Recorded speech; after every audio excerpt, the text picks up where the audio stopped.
मित्रांनो नमस्कार. मी संतोष वाळके.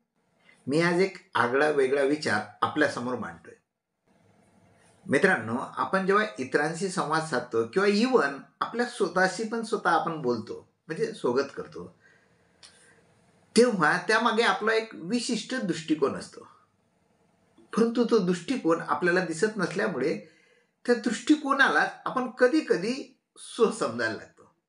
आपल्या त्या संवादाच्या बॅकग्राऊंडला असलेला हा दृष्टिकोन त्या संवादातील प्रत्येक शब्दाला ऑटोमॅटिक अर्थ देत राहतो आणि त्या ऑटोमॅटिक मिळालेल्या अर्थामुळं आपल्या आयुष्यात ज्या काही घटना घडतात त्या घडणाऱ्या प्रत्येक गोष्टीचा अर्थ आपल्याला कळतो आणि मग त्यानुसार आपण ऐकतो, बोलतो किंवा वागतो. बरोबर?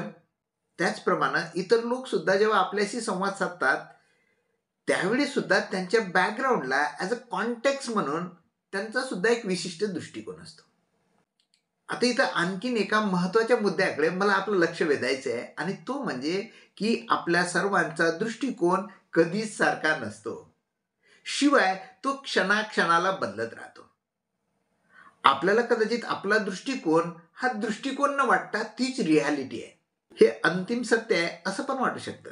पण समोरच्या व्यक्तीला तुम्ही जेव्हा ऐकता, समोरच्या व्यक्तीशी जेव्हा तुम्ही बोलता, तर समोरच्या व्यक्तीचा दृष्टिकोन मात्र बऱ्याच वेळा आपल्या लक्षात येत असेल आणि मग त्यानुसार आपण त्यांना ऐकून घेत बोलत असाल. म्हणजे आपण इतरांसोबत संवाद साधताना त्यांना समजून घेत आहात असं जरी आपल्याला वाटत असेल तरी सुद्धा मी म्हणतो तो सुद्धा आपल्या एक दृष्टिकोनाचाच एक भाग आहे. बरं, हा दृष्टिकोन आपण निर्माण करत नाही, तर आपण ज्या ठिकाणी आहोत तिथं तो ऑलरेडी असतो. आपण मात्र त्या दृष्टिकोनाला एकरूप होत पुढे जात असताना त्या दृष्टिकोनाला आपला दृष्टिकोन न म्हणता आपण ते स्वतः आहोत असं समजायला लागतो आणि त्या दृष्टिकोनानुसार जीवन जगताना आपण रियालिटी किंवा अंतिम सत्यानुसार जीवन जगत आहोत असंही आपण मानायला लागतो, असं आपण समजतो. इव्हन याबाबत आपल्या मनात कधी शंका सुद्धा येत नाही. तुम्ही जन्माला आलात आणि आतापर्यंत तुम्ही जे जग पाहिलं ते जग जरी तुम्हाला रियालिटी वाटत असेल तरी सुद्धा मी म्हणेल हे सत्य नाही. साधा आपल्याबाबत बघा ना, मी एकच आहे, मी संतोष आहे. आपल्या कम्युनिटीमधील लोकांना आपण मात्र वेगवेगळे दिसतो. बरोबर? आपण जर आपल्या कम्युनिटीमधील लोकांना त्यांचं प्रामाणिक मत विचारलं तर ते आपल्याबद्दल वेगवेगळं सांगतील. कोणी म्हणेल आपण खूप कंजूस आहोत, कोणी म्हणेल आपण दिलदार आहोत, कोणी म्हणेल आपण स्वार्थी आहोत, तर कोणी म्हणेल आपण निस्वार्थी आहोत. कोणी आपल्याला हुशार समजत असेल तर कोणी आपल्याला मूर्ख समजत असेल. कोणी आपला रेस्पेक्ट करत असेल तर कोणी आपला राग पण करत असेल. बरोबर? बघा आपल्या आजूबाजूला बघा, म्हणजे तुम्हाला कळेल मला काय म्हणायचं आहे. तर आता तो व्यक्ती आपल्याला जे काय समजत आहे ते त्याच्यासाठी सत्य पण आहे. इट्स रियालिटी फॉर हिम. पण त्याचा आधार काय आहे, तर आता तो व्यक्ती ज्या ठिकाणी उभा आहे त्या ठिकाणी उपलब्ध असलेला दृष्टिकोन. म्हणजे त्या व्यक्तीनं आपल्याला विशिष्ट ठिकाणावरून, विशिष्ट उंचीवरून, विशिष्ट अँगलने आपल्याकडे जेव्हा बघितलं तेव्हा त्याच्या दोन डोळ्यांना जे दिसलं, दोन कानांनी जे ऐकू आलं, त्याच्याजवळ आधी असलेला जो दृष्टिकोन होता त्याला जे पटलं, जे समजलं ते त्याच्यासाठी सत्य आहे, ती त्याच्यासाठी रियालिटी पण आहे. आता मात्र जर त्या व्यक्तीचं ठिकाण बदललं, त्याची उंची बदलली, दिशा बदलली, तर त्याला या जगाचा दुसरा व्ह्यू पण दिसू शकतो. मी काही दिवसापूर्वी परिवारासह रामोजी फिल्म सिटीला गेलो होतो आणि तिथं जे चित्रपट शूट कसे होतात हे मला बघण्याचा योग आला. ती ज्या कॅमेऱ्यानं शूट करतात त्या कॅमेऱ्याचा थोडा जरी अँगल बदलला तर मला असं दिसलं त्या चित्रपटाची स्टोरी बदलते. म्हणजे तो कॅमेरा या दिशेनं लावतोय तर तिथे इंग्लंड दिसतंय आणि तो कॅमेरा त्याच ठिकाणी ठेवून त्याचा फक्त अँगल बदलला, दिशा बदलली तर तिथे एक झोपडपट्टी दिसतं. म्हणजे त्या संपूर्ण चित्रपटाची स्टोरी पण फक्त अँगल बदलल्यानं बदलू शकते. बरोबर? म्हणजे हा व्ह्यू जो आहे, जो आपल्याला दिसतो तो आपण ठरवत नाही, शिवाय तो आपला व्ह्यू पण नसतो. तर आपण ज्या ठिकाणी, ज्या उंचीवर, ज्या दिशेनं बघतो त्यानुसार तो आपल्याला दिसतो. तो तिथं ऑलरेडी असतो, तुम्ही त्याला निर्माण करत नाही. हे आयुष्याबाबत समजण्यासाठी मी एक उत्तम उदाहरण तुम्हाला देतो, म्हणजे आपल्याला समजेल मला काय म्हणायचं आहे. तर आपण लक्षपूर्वक ऐकावं. कॉलेजला असताना 21 वर्षाच्या एका सुंदर तरुणीची एका देखण्या तरुणासोबत ओळख झाली आणि त्या ओळखीचं रूपांतर प्रेमात झालं. दोघे एकमेकावर जीवापाड प्रेम करायला लागले. भेटीगाठी वाढल्या आणि दोघांनी मग लग्न करायचा निर्णय घेतला. पण ते वेगवेगळ्या जातीचे असल्यामुळे त्या मुलीच्या आई वडिलांनी ह्या लग्नाला विरोध केला. ती मुलगी आई वडिलाला एकुलती एक असल्यामुळे आणि त्यांनी तिला तळहातावरच्या फोडाप्रमाणे जपलेलं होतं. त्या आई वडिलांसाठी ती सर्वस्व पण होती. तरी सुद्धा 2 वर्ष ओळखीच्या आधारावर जे फुललेलं प्रेम होतं, त्या प्रेमाखातर त्या 20 वर्ष ज्यांनी सांभाळलंय त्या आई वडिलांचा विरोध पत्करून सुद्धा त्या मुलीनं त्या मुलासोबत जाऊन कोर्ट मॅरेज करण्याचा निर्णय घेतला. ह्या दोघांनी कोर्टामध्ये जाऊन मग लग्नाची तारीख पण ठरवली. हे होत असताना तिच्या आई वडिलाला मात्र पुसटशी सुद्धा कल्पना आली नाही. आणि असं करत कोर्ट मॅरेजचा तो दिवस आला.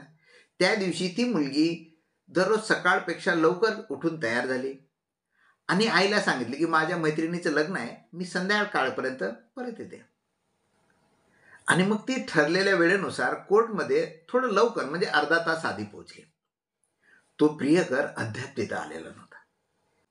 तिच्या प्रियकराची वाट बघत ती बाजूला असलेल्या लाकडी बाकावर बसली. तिच्या मनामध्ये अनेक विचार यायला लागले. तिचं एक मन तिला सांगत होतं की तू चुकत आहे, आई वडिलांना धोका देत आहे. तर तिचं दुसरं मन प्रेमाखातर सर्व काही माफ आहे अशी सफाई देत होतं. ह्या विचारामध्ये ती हरवलेली असताना तिच्या कानावर टाळ्यांचा आवाज आला. तिनं त्या दिशेनं बघितलं तर त्या कोर्टमध्ये ऑलरेडी एक तरुण जोडपं कोर्ट मॅरेजची प्रक्रिया पूर्ण करून एकमेकांच्या गळ्यात हार टाकत होतं आणि त्यांच्या आजूबाजूला असलेले मित्र टाळ्यांचा कडकडाट करत त्यांना शुभेच्छा देत होते. तिच्या डोक्यात परत विचारांचं काहूर मारलं. आपल्यासोबत आपले मित्र सुद्धा नाही आहेत, ज्याची वाट पाहत आहोत तो सुद्धा अजून आलेला नाही आहे, आपण काही चूक तर करत नाही ना, असं एक मन तिला सांगत होतं. तर दुसरं मन तिला तिच्या प्रेमाच्या घेतलेल्या शब्दा आठवण करून देत होतं. ती या विचारामध्ये मग्न असताना तिचा प्रियकर तिथं आला आणि त्याचा मागून असा स्पर्श होताच ती शुद्धीवर आली. त्या दोघांनी सुद्धा समोर होत असलेल्या कोर्ट मॅरेजला बघत टाळ्या वाजवल्या. त्या कोर्टामध्ये नवविवाह झालेल्या जोडप्याकडे पाहून या दोघांच्याही लक्षात अचानक एक गोष्ट आली की ती म्हणजे अरे आपण तर हार सोबत आणलेलेच नाहीये. ते जवळपास कुठं मिळतात का ही त्यांनी विचारल्या केल्यानंतर त्यांना कळालं की रस्ता ओलांडला की समोरच्या बाजूला हारवाले बसलेले आहेत. तो तरुण त्या तरुणीला म्हणाला की थांब, मी 5 मिनिटात जाऊन हार आणतो. तो रस्ता ओलांडून हारवाल्याजवळ गेला आणि भाव न करता 1000 रुपयाला गुलाबाचे 2 सुंदर हार घेतले आणि परत रस्ता क्रॉस करत असताना उजव्या बाजूने येणाऱ्या भरधाव इनोव्हा गाडीने त्याला उडवलं. तो तरुण रक्तबंबाळ होऊन रस्त्यावर पडला. कोर्टात बसलेली त्याची प्रियशी धावत त्याच्याजवळ गेली आणि तिनं तिचं डोकं मांडीवर घेतलं. त्याला जोरजोरात हाका मारायला लागली. तेव्हा त्या तरुणानं आय लव्ह यू म्हणून शेवटचा श्वास घेत आपला जीव सोडला. त्या तरुणीचा जो नवीन ड्रेस होता तो पूर्णपणे रक्तानं माखला गेला आणि मग या दुःखद घटनेतून तिला बाहेर पडायला जवळपास 1 वर्ष गेलं. तिच्या आईवडिलांनी तिच्यासाठी एक सरकारी अधिकारी असलेला त्यांच्या जातीतला एक देखणा मुलगा बघितला आणि तिला सुद्धा तो पसंत पडला. साखरपुडा झाला. दोघांचं एकमेकावरचं प्रेम घट्ट झालं आणि ठरलेल्या तारखेला त्यांचं लग्न झालं. लग्नानंतर 5 वर्ष झाली. दरम्यानच्या काळात 2 मुलं पण झाली. ती पूर्णपणे तिचा हा जो भूतकाळ होता तो विसरली होती. संसार सुखात चालला होता.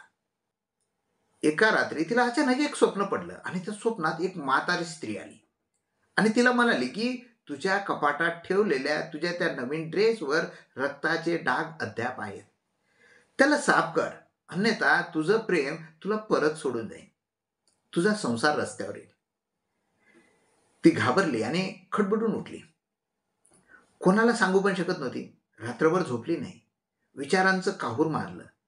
सकाळी तिचे पती ऑफिसला गेल्यावर तिनं ते कपाट उघडलं आणि तो ड्रेस परत साबणाने धुतला. त्याला वाढून प्रेस करून तो परत कपाटात ठेवला. दुसऱ्या दिवशी स्वप्नामध्ये परत ती म्हातारी स्त्री आली आणि म्हणाली की तुझ्या कपाटातल्या ड्रेसचा डाग पूर्णपणे अजून नाहीसा झालेला नाहीये, तो नाहीसा कर, अन्यथा तुझ्या संसारात विघ्न येणार. असं ती म्हातारी म्हणताच तिला परत जाग आली. आजूबाजूला बघते तर काय, सर्वत्र शांतता, मुलं, पती झोपलेले. ती त्या घाबरलेल्या अवस्थेत त्या कपाटातील ड्रेसची घडी उकलून बघते तर त्यावर खरोखर छोटा एक डाग अस्पष्ट तिथे शिल्लक होता. दुसऱ्या दिवशी परत तो ड्रेस तिनं धुवून प्रेस करून ठेवला. तिची 2 दिवसाची झोप बरोबर न झाल्यामुळे आणि मानसिक विचारामुळे तिला थकवा पण जाणवत होता. तिच्याकडे बघून तिच्या नवऱ्यानं सुद्धा तिला विचारलं की काय झालं, ताप आला का, डॉक्टरकडे घेऊन जायचं का, तू म्हणशील तर आज मी सुट्टी घेतो. त्यावर ती अधिकच गोंधळली. काय होत आहे हे कोणाला सांगू पण शकत नव्हती.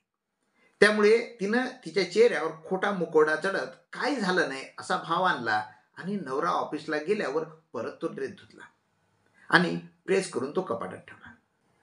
आणि संध्याकाळी नवरा घरी यायच्या वेळेवर तिच्या दरवाजावरची बेल वाजली. तिनं दरवाजा उघडताच ती बघते तर काय, नवऱ्याऐवजी ती स्वप्नात आलेली म्हातारी स्त्री दारात उभी आहे. तिच्या हातात एक मोठं ताट होतं आणि ते ताट कपड्याने झाकलेलं होतं. त्या कपड्याखाली एखाद्या व्यक्तीचं डोकं कापून ठेवलेलं आहे असा त्याचा आकार दिसत होता. ती एकदम घाबरली. तोंडातून शब्द बाहेर पडत नव्हते. तेवढ्यात दारात उभी असलेली ती म्हातारी स्त्री म्हटली की तुझ्या कपाटातल्या ड्रेसचा डाग पूर्णपणे अजून नाहीसा झालेला नाहीये. बेटा घाबरू नको, मी तुझ्या मदतीला आलेली आहे. आणि तिनं त्या ताटावर असलेला कपडा बाजूला केला आणि त्याखाली असलेलं 1 किलोचं निरमा वॉशिंग पावडरचं पाऊच देऊन म्हणाली, हे घे, याने हा डाग निघून जाईल. निरमा निरमा निरमा, वॉशिंग पाउडर निरमा, दूध सी सफेदी निरमा से आए, रंगीन कपड़े भी खिल खिल जाए, सबकी पसंद निरमा. मित्रांनो, हे निरमा वॉशिंग पावडरची जाहिरात होती. आपण मात्र मला ऐकताना उगाच सिरियस होत होता. मला आपल्या वेगवेगळ्या दृष्टिकोनातून आपण ऐकत होता. बरोबर. आता यातील गमतीचा भाग जर आपण सोडून दिला तर आता आपल्या आयुष्यात डोकावून जर आपण बघितलं तर आपल्याला दिसेल आतापर्यंत अशाच प्रकारे आपण अनेक ठिकाणी सिरियस झालोय, विलन झालोय, नको तसं वागलो आणि नको तसं वागताना त्यावेळी आपल्याला काहीही चुकीचं वाटत नव्हतं. बघा आपल्या आयुष्यात असे कितीतरी प्रसंग आपल्याला आठवतील ज्यामध्ये आपण अशाच प्रकारे नको त्या दृष्टिकोनातून बघत आलो, वागलो आणि त्या प्रसंगाला आता जर आठवलं तर कदाचित इतरांना तर सोडा, तुम्हाला सुद्धा तुमच्यावर हसू येईल. बरोबर. आज मी इथं थांबतो. परत नंतर भेटू नवीन विचारासह. तोपर्यंत धन्यवाद.